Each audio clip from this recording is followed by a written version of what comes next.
बिस्मिल्लाहिर्रहमानिर्रहीम। अस्सलाम वालेकुम ख़वातीन हज़रात, कैसे हैं आप? आपके मूड कैसे हैं? आपके मिजाज कैसे हैं? खुदा रब करीम आपको खुश रखे, सलामत रखें, हंसता मुस्कुराता रखे। अल्लाह रब करीम आपको आसानियाँ अता फ़रमाए और आसानियाँ तकसीम करने की तौफ़ीक़ अता फ़रमाए। आमीन सुम्मा आमीन। टोरंटो 360 स्पेशल में आपको खुशामदीद कहते हैं। ऑन विद अरशद भट्टी में रात तो आप फ़िक्रा खालिद साहबा हमारी मेंबर पार्लियामेंट हैं, उनका इंटरव्यू जो है वो देख सकेंगे। लेकिन काफ़ी दिन से आप भी महसूस कर रहे होंगे कि लताफ़ सिद्दीकी साहब से हमारी जो है वो मुलाकात नहीं हो पाई। बड़े इंपॉर्टेंट कल के स्टेटमेंट्स रहे। इससे पहले स्पीकर कौमी असम्बली या सादिक साहब ने कहा कि कुछ होने वाला है, क्या होने वाला है ये भी नहीं मुझे पता। उसके बाद वज़ीर ख़ारजा के बयान कि नहीं, असम्बली अपनी मुद्दत पूरी करेंगी। प्राइम मिनिस्टर का बयान कि असम्बली अपनी मुद्दत पूरी करेंगी। नवाज शरीफ साहब के साथ जो मीटिंग हुई वज़ीर ख़ारजा और प्राइम मिनिस्टर की, उन्होंने कहा कि ऐसा लाहेमल तैयार किया जाए कि ये हुकूमत जो है अपनी मुद्दत जो है वो पूरी करे। मुख्तलिफ़ क़यासाराइयाँ होती रहीं। दूसरी तरफ एक बड़ी इंपॉर्टेंट जो बात है वो कल जो है फ़ैसला आने वाला है इमरान खान साहब का और जहांगीर तरीन साहब की नाअहलियत के हवाले से। वो नाअहल भी हो सकते हैं और नहीं भी हो सकते हैं। इसके साथ साथ अल्लामा डॉक्टर तारुल कादरी साहब कहते हैं कि मैं जब चाहूँ एक साइड पे जरदारी साहब को और एक साइड पे इमरान खान साहब को बिठा के आपको दिखा दूँ, और जब वक्त आएगा तो ऐसा मैं करके भी दिखाऊंगा। साथ ही इमरान खान साहब का राबता टेलीफोनिक जो हैं मुस्तफ़ा कमाल साहब से बड़ी तेज़ी से चीज़ें जो हैं वो चेंज हो रही हैं। कुछ लोगों की ख्वाहिशात हैं, कुछ मुख्तलिफ़ चीज़ों का इंतज़ार कर रहे हैं। तो हमने चाहा कि क्यों ना लताफ़ सिद्दीकी साहब से इन तमाम बातों के हवाले से जो है कुछ गुफ्तगू कर ली जाए। लताफ़ साहब अस्सलाम वालेकुम। जी वालेकुम सलाम। साहब जनाब साहब आपने इतनी सारी बातें की हैं, चलिए हम भी एक गो में सारी बातें कह देते हैं जी, और फिर उसके बाद आपको मैं कुछ आपसे सवाल पूछना हो तो करूँगा। पूछ लीजिएगा। जी लताफ़ साहब। लेकिन जाहिर है हमारी जो बात होती है, हमारी जो राय होती है वो हमारी होती है, जरूरी नहीं होता कि वो 100% दुरुस्त हो। ठीक। लेकिन पहले चलिए आज इस पे सारे मसाइल पे आज बात कर लेते हैं एक गो में और फिर देखते हैं क्या होता है कि सुप्रीम कोर्ट कल जनाब जहांगीर तरीन और जनाब इमरान खान के मुकदमात का फैसला सुना देगी। फैसले से मुताल्लिक ऐलान अचानक हुआ और मुझे डर है कि कहीं ये फैसला तवक्कुआत के खिलाफ ना हो। चलिए इस बहस को हम इस तरह खत्म कर लेते हैं भट्टी साहब कि अगर फैसला इमरान खान के खिलाफ हुआ तो वो मुल्क की सियासत को एक और मोड़ पर लाकर खड़ा कर देगा। इससे कब सुप्रीम कोर्ट के फैसले ने वजीर आजम को फारिग किया था और मुल्क की सियासत एक नए मोड़ पर पहुंच गई थी। दूसरी सूरत में अगर इमरान खान को बाइज्जत बरी कर दिया गया तो मामला फैसले के साथ खत्म नहीं हो जाएगा, क्योंकि मुल्क की बेशतर सियासी पार्टियां शोर मचाएंगी कि अदालत का दोहरा मेयार है। और फिर आप जानते ही हैं कि अदालतों के फैसले माजी में काबिल कबूल नहीं रहे हैं। जस्टिस मुनीर, जस्टिस अनवारुल हक और जस्टिस इफ्तिखार चौधरी ने जो अपने दौर में फैसले दिए, उनकी क्या रेटिंग थी हम सबको पता है। कल इमरान खान साहब ने कराची में जो कई जगह तकारीर की, उसमें वो बहुत खुश नजर आ रहे थे और हस्ब आदत कह रहे थे कि जिस मुल्क में करप्शन होती है वो मुल्क तरक्की नहीं करता। बात दुरुस्त है। जितनी बार भी वो बात करते हैं, ये बात कहेंगे, हम यही बात कहते रहेंगे कि वो बात दुरुस्त कर रहे हैं। इमरान खान साहब ने जिना कैप पहनी हुई थी और उनके चेहरे पर मुस्कुराहट देखकर हमें ये अंदाजा हुआ कि शायद उन्हें उस वक्त ये पता नहीं होगा कि उनके मुकदमे का फैसला कल सुनाया जाएगा। ये भी मुमकिन है कि उन्हें पहले ही से ये मालूम हो गया हो कि कल वो बाइज्जत तौर पर बरी हो जाएंगे। यकीनन इस्टेब्लिशमेंट में उनके ताल्लुकात पाकिस्तान के बहुत से जर्नलिस्टों से ज्यादा होंगे। मैं उनका मवाजना डॉक्टर शाहिद मसूद या हारून रशीद से नहीं कर रहा हूँ। बहरहाल फैसले के लिए ज्यादा इंतजार नहीं करना पड़ेगा। टोरंटो में कल सूरज शुरू होने से पहले ये फैसला आ चुका होगा। आज जब इमरान खान के मुकदमे के फैसले के वक्त का ऐलान किया जा रहा था तो टेलीविजन पर पट्टियां चलाई जा रही थी कि इमरान खान और आसिफ अली जरदारी के इत्तेहाद की खबरें फिर से गर्म है। इसके फौरन बाद पीपीपी के एक अहम रहनुमा और पार्लियामेंट में leader of the opposition Khurshid Shah ने कहा कि हमारा इत्तेहाद इमरान खान से नहीं हो सकता, बल्कि उनका इत्तेहाद पाकिस्तान सरजमीन पार्टी के सरबराह मुस्तफा कमाल से हो सकता है, इसलिए कि इन दोनों का लबो लहजा एक जैसा है। उनका कहना था कि ये दोनों हजरात अपने मुखालफिन को गालियों से नवाजते हैं वगैरह वगैरह। बात इधर उधर चली गई। आमदम बसर मतलब आज सुबह जंग की हेडलाइन थी कि इमरान खान अहल या नहल, इसका फैसला कल होगा। हमारी ख्वाहिश है कि फैसला जो भी हो, खुदा करे कि वो मुल्क के लिए बेहतर हो।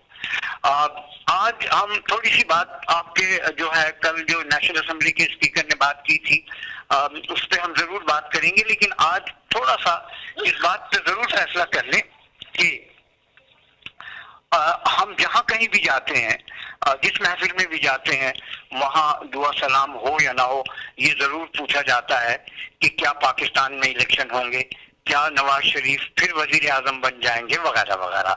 मुमकिन है हम 100% गलत हों, जैसे कि मैंने पहले अर्ज किया, लेकिन हमारी सोच ये है कि मईशत की वजह से इलेक्शन के होने का आउटसाइड चांस है। अगर इलेक्शन हुए तो नवाज शरीफ वजीर आजम के कैंडिडेट नहीं होंगे, उनकी पार्टी हुकूमत बना सकती है, लेकिन उसे पंजाब में इमरान खान की पीटीआई और पीपीपी को 2013 की तरह शिकस्त देना होगी। इमरान खान वजीर आजम बन सकते हैं अगर उनकी पीटीआई सिंध में पीपीपी को और पंजाब में पीएमएलएन को शिकस्त दे दे। और कल इमरान खान को एक इम्तहान से गुजरना है, उन्हें ये इम्तहान पास करना जरूरी होगा, वरना उनके लिए मुश्किलात होंगी। आसिफ अली जरदारी का अलायंस, जिसमें एएनपी और हमें मालूम है कि पस पर्दा एमक्यूएम शामिल है, बरसर इख्तियार आ सकता है अगर पीपीपी पंजाब के साउथ पंजाब में 20 या उससे कुछ ज्यादा सीटें हासिल कर सके। एक बात जरा कॉन्फिडेंस के साथ कही जा सकती है कि अगर 2018 में इलेक्शन हुए तो ये हम पार्लियामेंट होगी, जिसके पास इत्तेहादी ज्यादा होंगे, वो मखलूत हुकूमत बनाने में कामयाब हो जाएगी।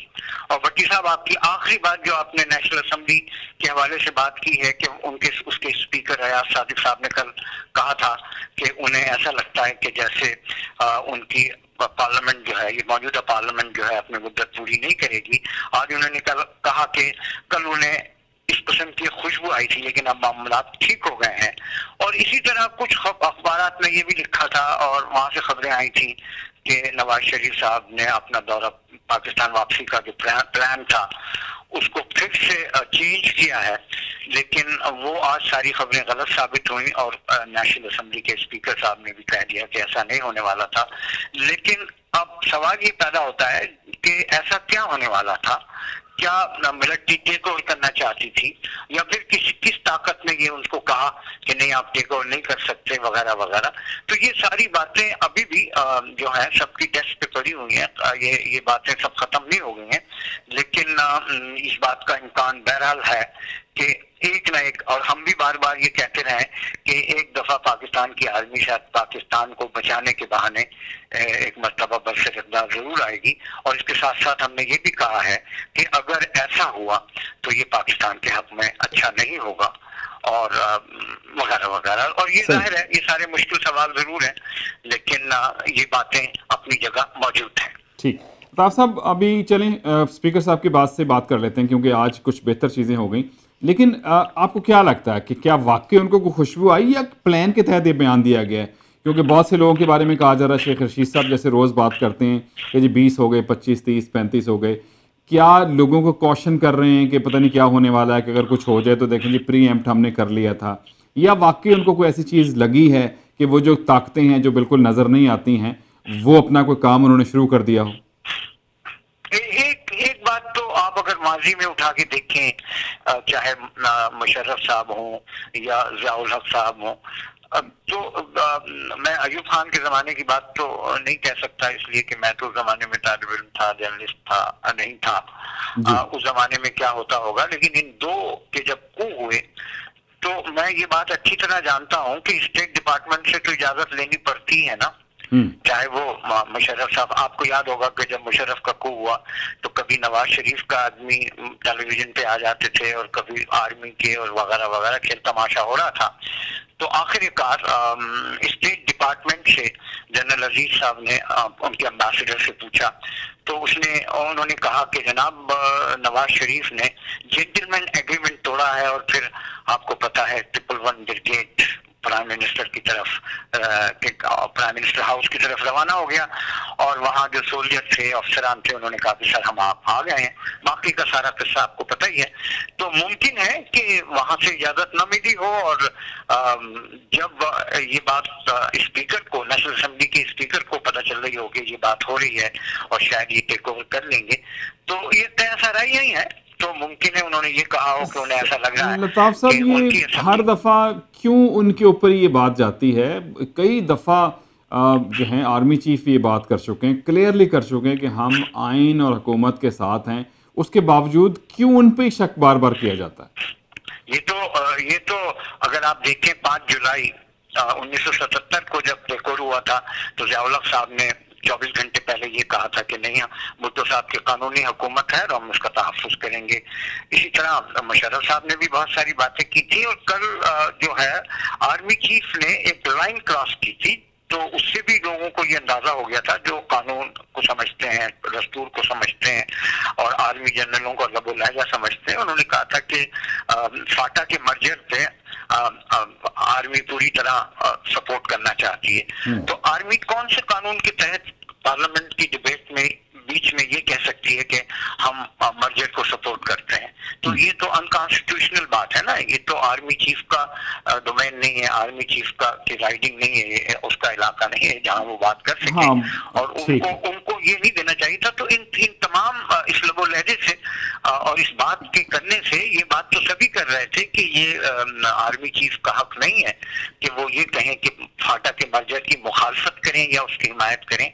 ये आर्मी का काम नहीं है और दस्तूर में ऐसा कोई कानून मौजूद नहीं है।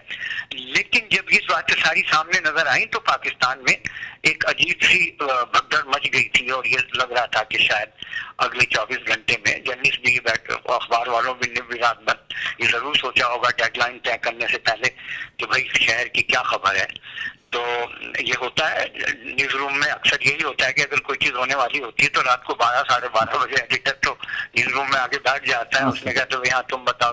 तो फिर क्या उन्होंने कहा कि चलें फिर कल का इंतजार कर लें, कल के फैसले के बाद फिर को फैसला करेंगे। कल के फैसले का इंतजार। अच्छा, अल्लामा डॉक्टर ताहिरुल कादरी साहब पाकिस्तान में हैं, वो अक्सर पाकिस्तान जाते हैं। कई दफ़ा पिछले चंद दौरे उनके जनरली उनके अपने इंतज़ामी हवाले से थे, अपनी तंजीमी हवाले से, और अपने जो उनका कह लीजिए कि रमज़ान में कुछ चीज़ें और बहुत सारे ज़ाहिर उनकी जो अपनी तंजीमें वहाँ हैं। अभी फिर जब एक जस्टिस नजफ़ी वाली रिपोर्ट आई है और उसके बाद सियासतदानों का उनसे मिलना, और जरदारी साहब का भी चले जाना, चौधरी बिरादरान भी, और शेख रशीद साहब, मुस्तफा कमाल साहब शुरू कर दिया था। फिर आजकल थोड़ा सा तो अब जब आज ही उनका ये बयान कि मैं आपको एक तरफ जरदारी साहब को एक तरफ इमरान साहब को बिठा के दिखाऊंगा, तो ये सियासत में अगर वैसे देखें तो कोई उनकी पार्लियामेंट के हवाले से देखें तो कोई नशिस्त नहीं है, लेकिन उनके धरने देखें कितने लोग आते हैं, बहुत से लोग फॉलो भी उनको करते हैं, सियासतदान भी उनके साथ मिलते हैं। तो उनका इस वक्त किरदार क्या है और क्या हो सकता है? देखिए, तारुक कादरी साहब के बारे में जहां तक बात है, मैं ये कहना चाहूंगा कि मॉडल टाउन में जो कुछ हुआ वो उनके फॉलोवर्स के, उनकी जो है पार्टी के फॉलोवर्स और मिनहाजुल कुरान के सपोर्टर्स, उनके साथ गोलियां चली और उनके साथ जो है रास्ती तो हुई है। और वो ये चाहते हैं कि किसी ना किसी तरह जो भी इसमें जिन्होंने भी ये जुर्म किया है, जिन्होंने भी ये जाति की है, जिन्होंने भी कत्ल गारत किया है, उनको सजा मिलनी चाहिए। यहाँ तक तो बात ठीक है, लेकिन आप उनका आना जाना बहरहाल मुख्तदर हलकों से तो ताल्लुक है। कभी शेख रशीद जाके कहते हैं कि वो कोई पैगाम लेके आए हैं और फिर यहाँ आए हुए थे कुछ दिनों, और आपको ये भी पता है कि शेख रशीद किसके आदमी है, और फिर तारुक कादरी साहब फौरन पाकिस्तान चले गए। इससे पहले भी वो जा चुके हैं, आते जाते रहते हैं। तो ये सारे इशारे किनारे जब तक जो है इस्टेब्लिशमेंट नहीं करेंगी, और अगर इस्टेब्लिशमेंट की तरफ से ये हुक्म आ गया कि इमरान खान को और जरदारी को एक साथ बैठना है और वो उनका इस बात का फैसला ताहिर कादरी के घर पे होगा, तो फिर ऐसा ही हो जाएगा। आपको ये तो पता ही है कि इस्टेब्लिशमेंट तो अभी तक तो पावरफुल है। अच्छा, लेकिन फिर वो क्या होगा वो नज़रियात का जो जरदारी साहब ईंट से ईंट बजा रहे थे, और उसके बाद पीपल्स पार्टी तो हमेशा एंटी इस्टेब्लिशमेंट रही है, और फिर उसका फिर क्या, अगर इस तरह ही होना है तो फिर तो चीज़ें फिर जो भी सियासतदानों के बारे में जो लोग कहा करते हैं वो फिर दुरुस्त साबित हो जाएंगी चीजें? नहीं, इसके अंदर सिर्फ देखिए, इसके अंदर जो है जरदारी साहब तो बाहर चले गए थे, ईद से बजा के आए थे, लेकिन उनके साथ जब वो वापस आए थे तो सबको ये ख्याल था कि वो उनको गिरफ्तार कर लिया जाएगा वगैरह वगैरह।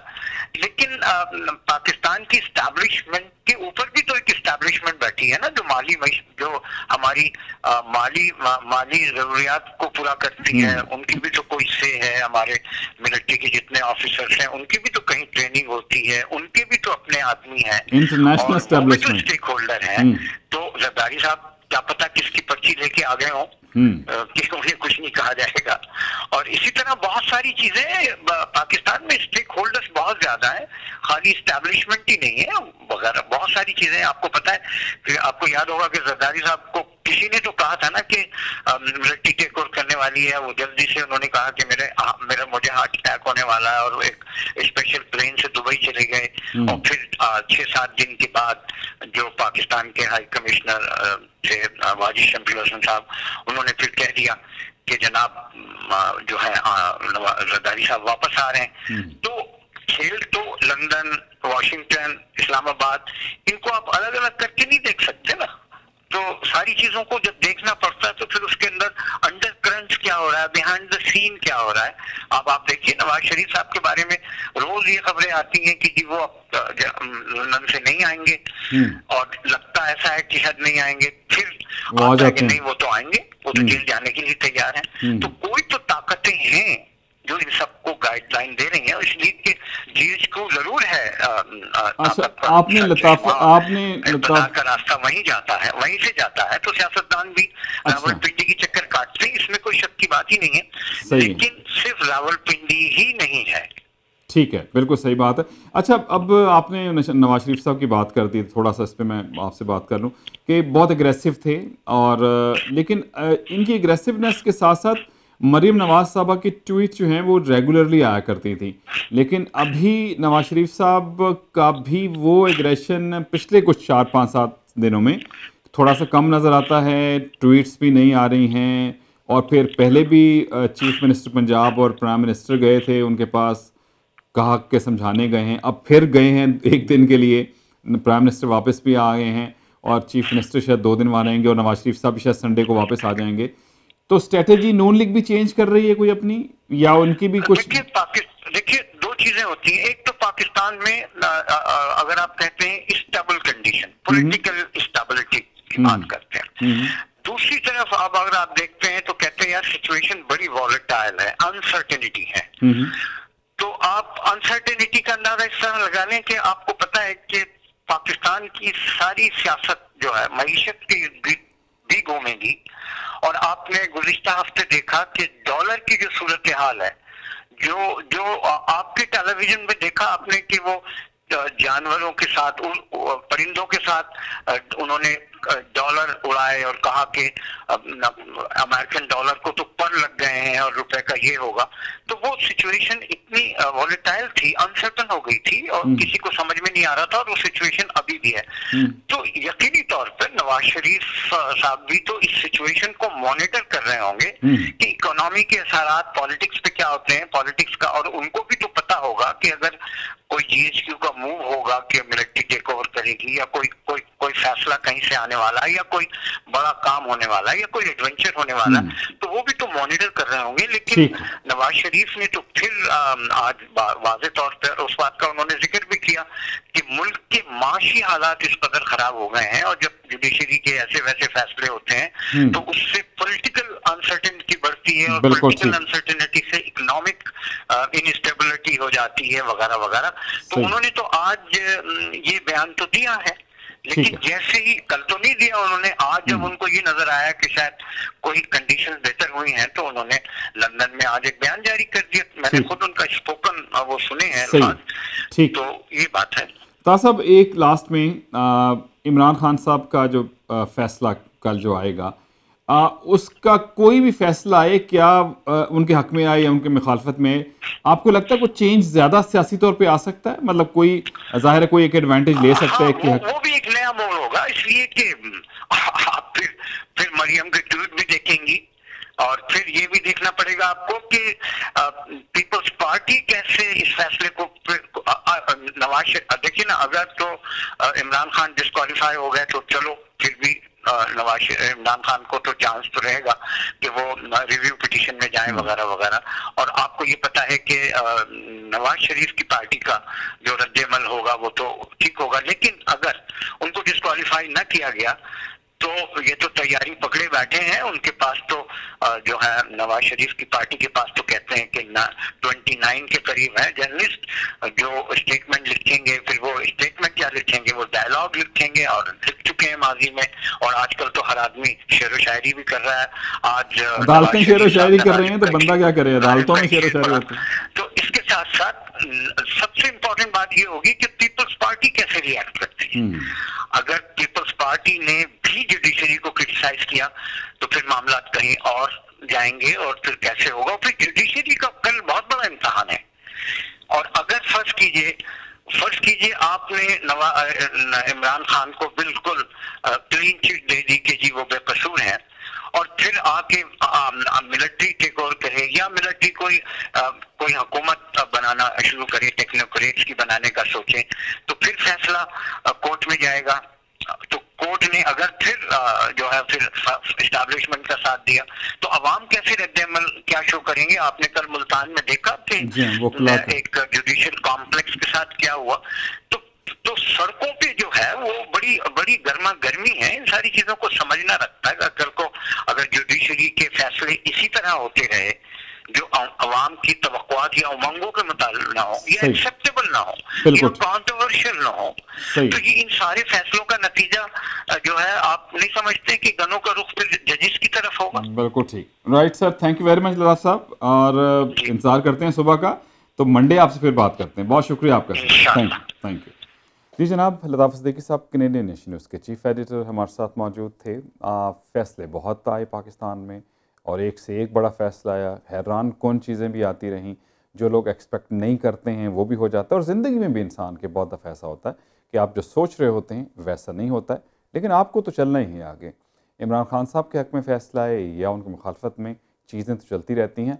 इम्पैक्ट फ़ौरी तौर पर ज़रूर होते हैं। इस पर कोई तबसरा करना खासा मुश्किल है, क्योंकि जो नून लीग के हामी हैं वो कहेंगे जी उनको इतने कुछ हो गया, उनके बयानात बदलते रहे, उनको नाअहल होना चाहिए। जो पीटीआई के हामी हैं वो कहते हैं कोई चीज़ साबित ही नहीं हो पाई है, इन्होंने कुछ सरकारी ओहदा रखा है नहीं, तो फिर इनका कंपैरिजन आप कर ही नहीं सकते हैं पनामा केस से या नवाज शरीफ साहब से। हर एक के पास दलाइल हैं और ऐसे दलाइल हैं जिसको झुटलाया नहीं जा सकता, लेकिन इम्तिहान होता है जो उस मनसब पे होता है। ये इम्तिहान जजेस का है, वो किस तरह से इसको देखते हैं, और जो भी फैसला होगा लोगों को बहरहाल कबूल करना ही होगा। बहुत शुक्रिया आपका हमारे सेगमेंट देखने का। एक हमने कहा कि एक छोटा सा स्पेशल सेगमेंट इस पे कर लें, इम्पॉर्टेंट था। बशर्ते ज़िंदगी इंशाल्लाह रात 10 बजे आपसे मुलाकात होगी। इकरा खालिद साहबा का प्रोग्राम हम आपके लिए पेश करेंगे, और उसके बाद जो है मंडे को नए प्रोग्राम के साथ आपकी खिदमत में हाजिर होंगे। अरशद भट्टी को दीजिए इजाज़त। बशर्ते ज़िंदगी इंशाल्लाह हमारी आपकी मुलाकात होगी अब नेक्स्ट प्रोग्राम में। अल्लाह हाफिज़ और सपोर्ट द मॉर्निंग।